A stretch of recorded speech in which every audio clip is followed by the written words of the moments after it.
যে পাইলে নিরালায় গো নবী পাইলে নিরালায়, এখন তো ভাইরাল গজল এটা বাংলাদেশে। পাইলে নিরালায় গো নবী পাইলে নিরালায়, দুই কদমে চুমু খাবো, দুই কদমে চুমু খাবো, চরণ ধুলি মাখবো গায়। তো এখন এর পরে তো নবীরা নিরালায় পেলে একাকি পেলে কি করতো, এটার বাসনা কবি জাহের করছে যে দুইটা কাজ করতো। এক নম্বরে নবীর কদমে চুমু খেত, এই বাক্য আছে না গজলের মতো করে, যে নবীর কদমে চুমু খেত আর তার চরণের ধুলি মানে পায়ের ধুলি নিয়ে সেটা চেহারায় এবং গায়ে মাখত। এটাই তো গজলের মূল কথা। আবেগের দৃষ্টিকোণ থেকে যদি দেখেন তাহলে এটাকে আপনার কাছে জোৎসই মনে হতে পারে যে হ্যাঁ নবীরে পেলে নবীর পায়ে চুমু খেত, এতে কি সমস্যা এমন হয়েছে। কিন্তু একটা জিনিস মাথায় রাখবেন যে আমাদের নাম তো আহলে সুন্নাতুল জামাত, আমরা আল্লাহর নবীর সুন্নাহকেও আদর্শ মানি, সাহাবায়ে কেরামকেও আদর্শ মানি। আল্লাহর নবীকে আমরা দেখি কিভাবে তিনি আল্লাহকে রাজি করেছেন, সাহাবায়ে কেরামকে আমরা দেখি কিভাবে নবীজির হক আদায় করেছেন। সাহাবায়ে কেরাম নবীজির হক আদায়ে কোনো ত্রুটি রেখেছেন এটা আমরা পশ্চিমকালে বিশ্বাস করি না, করতে পারিও না। তো সাহাবায়ে কেরাম যেটা করেন নাই আবেগের নামেও সেটাকে করাকে আমরা সমর্থন করি না। যেমন আমাদের কওমি উলামায়ে কেরাম নবীর সামনে দাঁড়িয়ে কিয়াম করে, নবীকে মহব্বত করে না? যদি মহব্বত না করে তাহলে নবীর ইজ্জত হেফাজতের জন্য জমিনে রক্ত কেন ঢালে? এখনো পর্যন্ত বাংলার জমিনে আমি যদি বলি আল্লাহর নবীর ইজ্জত রক্ষার্থে যেই দল সবচেয়ে বেশি কোরবানি দিয়েছে এখনো দিয়ে যাচ্ছে তারাই হলো কওমি উলামা, তারাই হলো দেওবন্দি উলামা। তো আল্লাহর নবীর শানে আজও পর্যন্ত তারা যদি ন্যূনতম গাফলতির পরিচয় দিত তাদেরকে এত এত জুলুম এই আধুনিক যুগে এসেও সওয়া লাগতো না। তো এই যে নবীর শান রক্ষা করার জন্যই যখন এত কিছু, তো নবীর শানে দাঁড়িয়ে কিয়াম করলে সমস্যাটা কোথায়? আপনি আমাকে হয়তো দেখাবেন হুজুর বৈধ নাকি অবৈধ, কোন কোন ইমামের মতে বৈধ, কোন কোন ইমামের মতে অবৈধ, ওই মাসালা।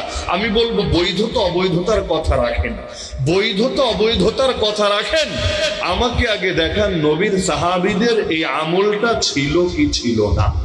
যদি দেখান যে আল্লাহর নবীজির সাহাবী যারা ছিলেন, যারা এক একজন আকাশের তারকা তুল্য ছিলেন, যাদের উপর আল্লাহ রাজি হয়ে গিয়েছেন, যাদের অনেককে জমিনের মধ্যেই জান্নাতের খুশখবরি শুনিয়ে দিয়েছেন, এক মজলিসে নবীজি 10 জনকে জান্নাতের সুসংবাদ শুনিয়েছেন।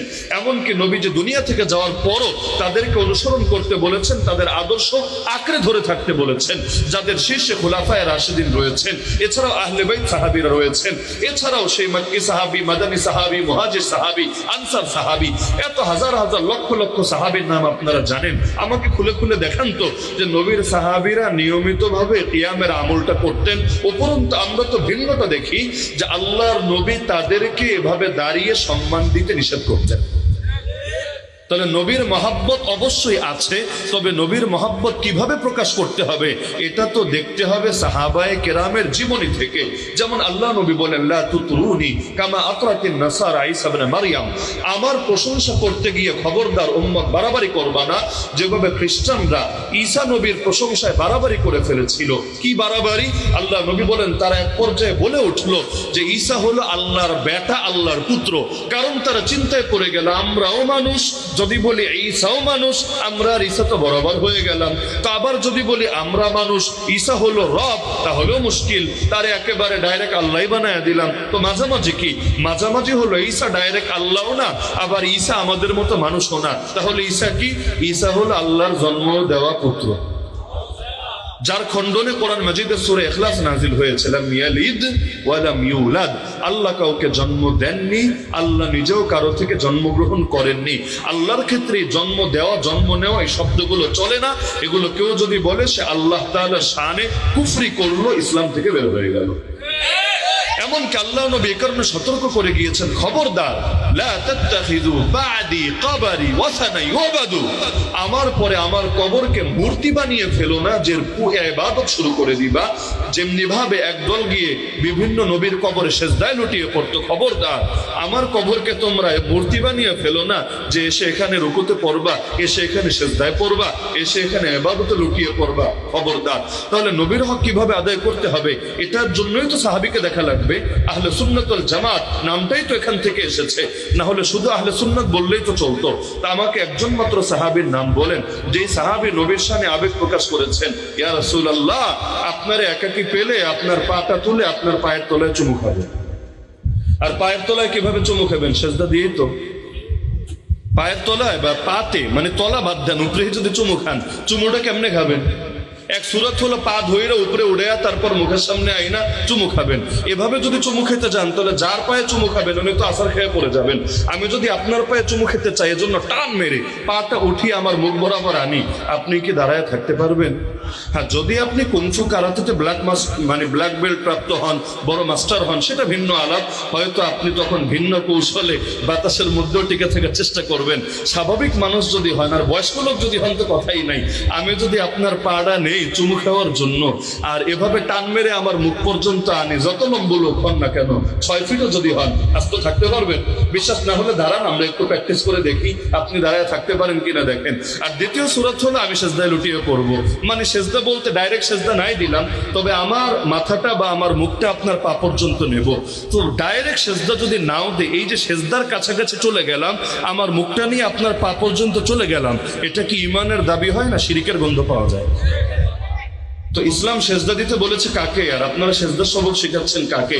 হ্যাঁ, ধুলো মাথায় মাখবেন না, গায়ে মাখবেন, অতটুকু আবেগ বললেও চলতো, কিন্তু পায়ে চুমু খাওয়া এটা আসলে আমার যুক্তিতে ধরে না। এর মানেটা আসলে কি? সেজদা দিবেন নাকি তারই ফালায়া দেওয়ার চেষ্টা করবেন? তাহলে এগুলো কেমন আবেগ? আবেগকে সাহাবীরা প্রকাশ করেন নাই, নাকি তাদের আবেগের চাইতে আমাদের আবেগ বেশি হয়ে গেছে? যদি তাদের আবেগের চাইতে আমাদের আবেগ বেশি হয়, মনে করতে হবে আমরা সিরাতে মুস্তাকিম থেকে সরে গিয়েছি। আমাদের আবেগের মানদণ্ড সাহাবীদের আবেগ, তারা যতটুকু পর্যন্ত গিয়েছেন ব্যাস, এর চাইতে কমেও নামার দরকার নেই, এর চাইতে উপরেও যাওয়ার দরকার নেই। এর চাইতে উপরে গেলেও ইহুদি খ্রিস্টানের মতো হয়ে যাবেন, এর চাইতে নিচে নামলেও ওই জামানার ইয়াজিদ আর জামানার বিন জিয়াদের খাতায় নাম উঠাবেন। ব্যালেন্স করেন, ইনসাফের সাথে থাকেন, তাহলেই হকের উপর টিকতে পারবেন ইনশাআল্লাহ। তো এখন রাগ করলেন নাকি? জিনিসগুলো আমার কাছে মনে হয় যদি আমরা গজলে সুরে সুরে আবেগে বলে ফেলি, তবে এগুলো তো আমরা খেয়াল না করলে একটা ভুল বার্তা সমাজে ছড়িয়ে যেতে পারে। আর কওমি মাদ্রাসা থেকে যদি এমন গজল গাওয়া হয়, এটাকে আমাদের ওত পেতে থাকা ভাইয়েরা দলিল বানিয়ে ফেলতে পারে। কখন যে কোন জিনিসটা দলিল বানায় বুঝে তো আসে না। মাওলানা মামুনুল হক সাহেব বের হলেন, খুশিতে অনেকে মিষ্টি বিতরণ করলো, এটা দিয়ে দলিল দিয়ে দিল বাহরির রবিউল আউয়াল, ঈদে মিলাদুন নবী পালনের পক্ষে। ডাইরেক্ট কথা, আমরা নবীর জন্মে খুশি হয়ে মিষ্টি বিতরণ করি, এতে তোদের ওয়াহাবিদের গায়ে জ্বলে, আর তোদের হুজুর কারামুক্ত হয়ে বের হয়েছে, এতে মিষ্টি বিতরণ করলে গায়ে জ্বলে না। তার মানে তোরা নবীরে ভালোবাসিস না, তোরা হুজুরদের ভালোবাসিস না। আউযুবিল্লাহ।